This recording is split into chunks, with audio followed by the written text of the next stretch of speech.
그렇죠?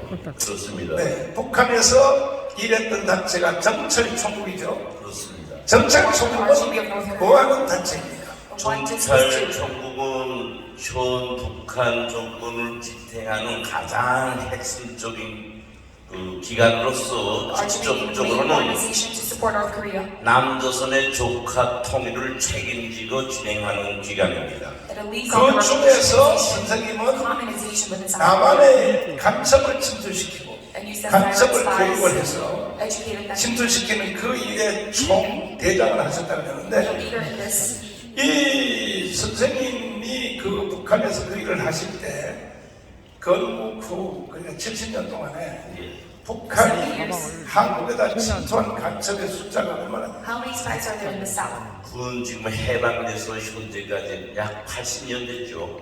우리 정보기관에 공식적으로 등록된 인원이 직파 간첩이 15,000명, 특수된 간첩에서 15만 명으로 지금 우리 정보기관에 집계되어 있습니다. 북한에서 그렇게 통계가 나와 있어요. 예. 그러면 선생님이 이제 그 한국에 있는 구석구석 모든 단체 간첩을 다 심었는데, 특별히 한국에 오신 뒤에 이제 국정원에서 5년 동안 갇혀 있었죠. 그럼 국정원에 와서 내가 이게 간첩을 심어놨다, 그러니까 뭐 언론, 국회, 청와대 다 심어놨다고 증언을 하셨죠. 하니까 우리나라 국정원이 뭐라고 말해요? 지금 보는 것처럼 작동하지 않고 있습니다. 그래서 더 말하고픈 그 생각이 없어지는 거죠. 그러면 북한에서 서로 상대방의 비대칭 전략으로 우리나라 국정원도 정찰총국에 대해서 공작을 할 것이고 서로 있죠. 거기 정찰총국도 우리나라 국정원을 또 공작을 할 텐데, 그렇죠. 우리나라 국정원을 북한에서 한번 공작해보니까 느낌이 어땠어요? 이것도 오늘 내가 이렇게 말하면 국정원에 계시는 분들, 청와대를 비롯해서 저를 또 많이 욕하겠는데요. 그러나 우리 대한민국의 정통성을 갖고 자유통일을 위한 데서는 서슴없이 내가 말하겠습니다. 체제 특성상 역사적으로 볼 때 우리 정찰총국이 국정원을 상대로 해서 공작하는 것은 아주 쉽습니다. 그래서 여러 번 성공했고요. 또 그 국정원 분들의 심리에 대해서도 잘 알고 있습니다.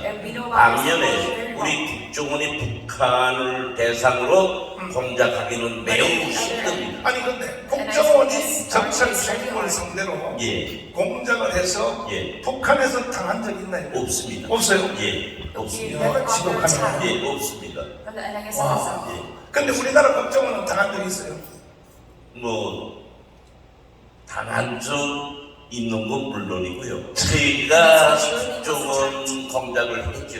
자, 그러면 이제 그거 다 건너뛰고 특별히 이제 문재인 정부가 들어서서 박지원이가 국정원 원장을 하지 않습니까? 그래서 우리나라 현재 있는 국정원 직원들 중에 3분의 1은 완전히 북한 편을 듣는 사람이라고 말을 하는데 어떻게 생각하십니까? 거기에 반대할 이유가 전혀 없습니다. 저는 지금도 그렇게 생각합니다. 박지원 전 김대중 때 장관을 했는데 그분이 지금 국정원 원장을 합니다. 저는 소름이 끼치지요.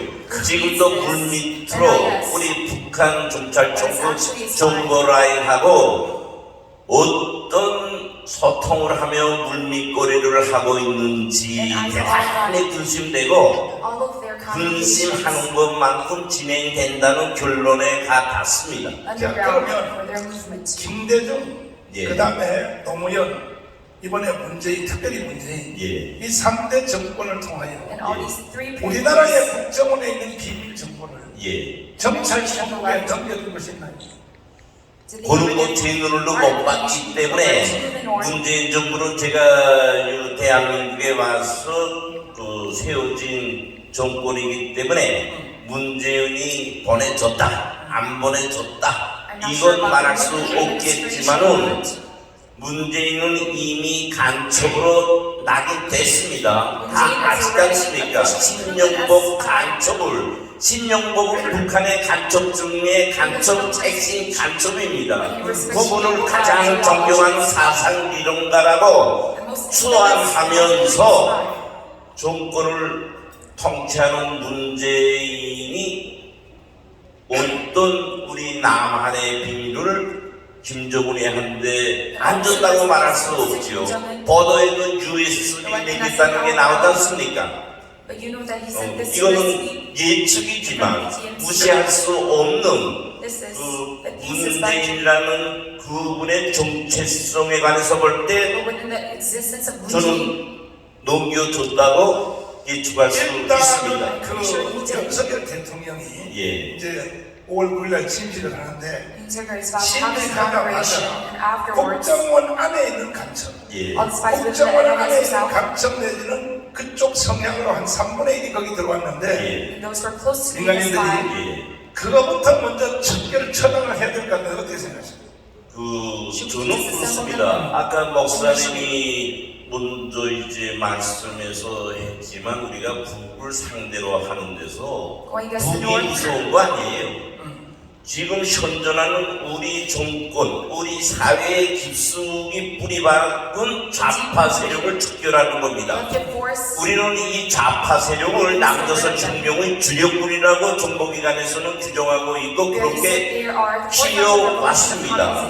따라서 우리 국정원을 새롭게 북한과의 싸움에서 이기고 우리 국가의 정체성을 미래지향적으로 끌고 가기 위해서는 국정원에 대한 대대적인 혁명을 진행해야 됩니다. 그렇게 하기 위해서는 국정원장이라는 이 직책에 정말 우리 대한민국의 정체성이 투철하고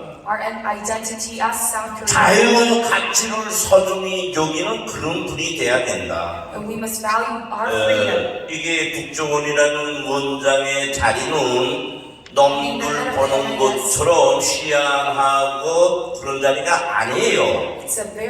북한을 공작해서 북한 정권을 무너뜨리고 우리 나라에서 우리 대한민국에서 좌파 세력의 뿌리를 뽑아내는 엄중한 자리입니다. 그래서